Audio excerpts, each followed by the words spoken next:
Assalamualaikum warahmatullahi wabarakatuh. Perkenalkan, nama saya Muhammad Fatur Rosi dengan NIM akhir 1090. Video ini diperuntukkan untuk menjelaskan remedi dari mata kuliah Sistem Basis Data Quiz 1. Oke, kita lanjut di soalnya. Di sini ada dua soal. Yang pertama itu ditugaskan untuk identifikasi sebuah narasi, lalu tentukan relasi antar entiti, lalu gambarkan YRD. Yang kedua ada normalisasi. Kita nanti dikasihkan sebuah study case seperti transaksi gitu. Nah, kita nanti terapkan 3 normalisasi. Oke, yang pertama di sini dari narasi 3 paragraf ini, aku mendapatkan uh, sekitar aku mendapatkan beberapa entity. Di sini ada pelanggan, pramusaji, kasir, menu, transaksi, lalu ada supplier, area duduk, pesanan, detail pesanan, dan menu supplier. Untuk eh, 1.b di sini aku memetakan pakai matriks biar mempermudah aja. Untuk deskripsinya bisa lihat dari sini. Pelanggan di sini ada relasi antar pelanggan dan pesanan. Cardinality-nya one to many. Untuk optionality-nya pelanggan itu tidak harus membuat pesanan, tapi pesanan harus ada dibuat oleh pelanggan. Yang kedua ada pramusaji dan pesanan. Pramusaji dan pesanan di sini cardinality-nya one to many. Untuk optionality-nya pramusaji ini nggak wajib harus memesan atau harus mencatat pesanan, tetapi pesanan harus dicatat oleh pramusaji. Untuk yang ketiga, poin 3, di sini ada kasir dan transaksi. Cardinality-nya itu one to many. Untuk optionality-nya kasir itu nggak harus memproses transaksi, sedangkan transaksi harus diproses oleh kasir. Yang keempat ada menu dan supplier. Untuk cardinality-nya menu dan supplier di sini itu many to many. Jadi memerlukan tabel persimpangan. Nanti akan ada di beberapa tabel berikutnya. Di sini ada optionality-nya itu menu harus dipesan oleh supplier, tapi supplier di sini nggak harus menyuplai menu. Yang nomor 5 di sini ada menu dan detail pesanan. Cardinality-nya di sini menu dan detail pesanan itu one to many.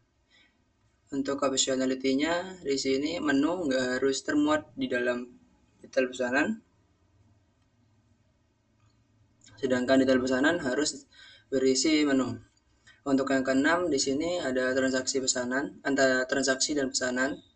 Untuk cardinality-nya di sini one to one. Untuk optionality-nya di sini pesanan itu nggak harus dibayar langsung oleh transaksi, sedangkan transaksi harus membayar pesanan. Untuk area duduk dan pesanan di sini cardinality-nya itu one to many. Sedangkan optionality-nya di sini area duduk itu nggak harus digunakan oleh pesanan, sedangkan pesanan harus berlokasi pada area duduk. Yang nomor 8, poin 8 di sini ada pesanan dan detail pesanan. Pesanan memiliki cardinality one to many oleh detail pesanan. Untuk optionality-nya, detail pesanan itu harus atau wajib memiliki pesanan, sedangkan pesanan itu harus juga dimiliki oleh pesanan. Jadi sama-sama wajib. Untuk optionality-nya. Yang ke-9 di sini ada menu dan menu supplier. Untuk cardinality-nya sendiri itu menu memiliki satu atau lebih menu supplier, di mana berarti ini one to many ya. Untuk optionality-nya itu menu harus memiliki menu supplier dan menu supplier harus memiliki menu. Jadi keduanya sama-sama wajib. Yang terakhir di sini ada supplier dan menu supplier. Untuk cardinality-nya di sini supplier itu one to many dengan menu supplier.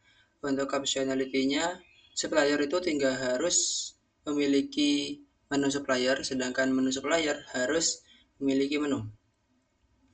Oke, untuk gambar IRD-nya mungkin kurang lebih seperti ini. Di sini, jadi pelanggan di sini itu berrelasi dengan pesanan. Untuk flow-nya mungkin seperti ini. Pelanggan itu memesan pesanan dan pesanan tersebut akan dicatat oleh pramusaji. Nah, pesanan yang sudah dicatat oleh pramusaji di sini, nah itu akan berisi area duduk dan detail pesanan. Lalu detail pesanan di sini itu akan dikirim ke transaksi di sini, lalu akan diproses oleh kasir. Nah, untuk kita bisa mengelola menu atau isi dari detail pesanan, kita di sini bisa ada relasi antara detail pesanan dan menu. Lalu di sini menu ada berrelasi dengan menu supplier. Lalu menu supplier di sini berrelasi dengan supplier. Jadi untuk ERD, flow ERD mungkin seperti itu. Lalu di sini ada physical ERD. Untuk nomor 2 di sini ada studi kasus dengan 2 baris atau 2 objek dengan kasus transaksi konser, pembelian tiket konser. Nah, di sini disuruh menerapkan 1NF, 2NF, dan 3NF. Di mana untuk 1NF itu harus menghilangkan atribut yang bersifat turunan. Jadi dari tabel di atas di sini itu bisa diolah menjadi seperti ini. Nah, tabel di atas ini kan hanya 2 transaksi. Nah, beberapa atribut ini ada yang memiliki multi value. Jadi aku runtutkan seperti ini, jadikan beberapa baris untuk menghilangkan multi value dari sebuah atribut. Jadi seperti ini, kalau seperti ini nggak ada multi value-nya. Lalu hilangkan atau pisahkan data yang bersifat perhitungan di sini merujuk ke atribut olahraga karena di sini bersifat integer. Jadi sementara kita hilangkan dulu. Untuk 2NF di sini tugasnya memisahkan data yang redundan dengan poin kolom non-UID harus bergantung sepenuhnya kepada kolom ID. Di mana berarti ini memisahkan.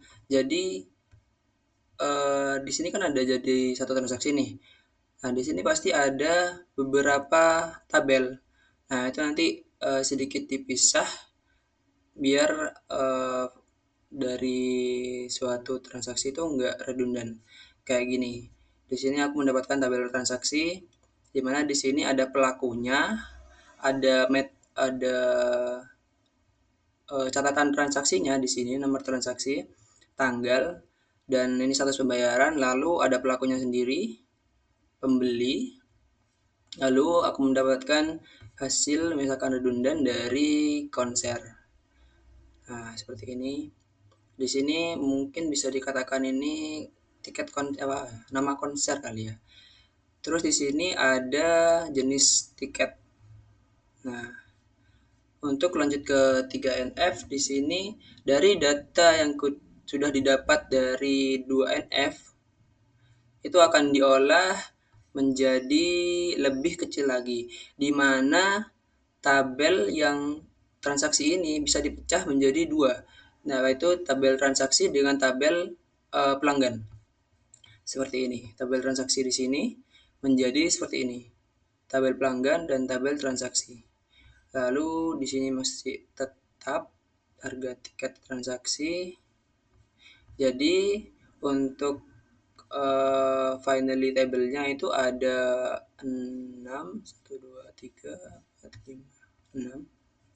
oh sorry 7, ada 7, terdiri di tabel transaksi, di mana di sini berisi pencatatan transaksi.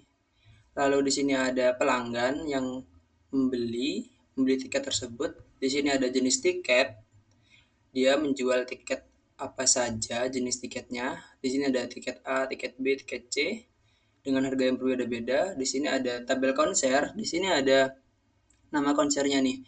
Ada dua tipe konser di sini. Lalu di sini ada detail transaksi. Supaya biar nggak di antara beberapa tabel ini mengandung relasi many to many, jadi perlu tabel simpangan untuk menengahi dari dua tabel yang relasinya itu many to many. Nah, di sini aku pakai simpangan lagi untuk menengahi tabel konser dan jenis tiket, dikarenakan di sini itu iya di sini memiliki baris yang berbeda, jadi aku memisahkan sendiri di sini biar nanti ini dari atribut dari harga tiket konser ini berelasi kedua atribut tabel konser dan jenis tiket di sini.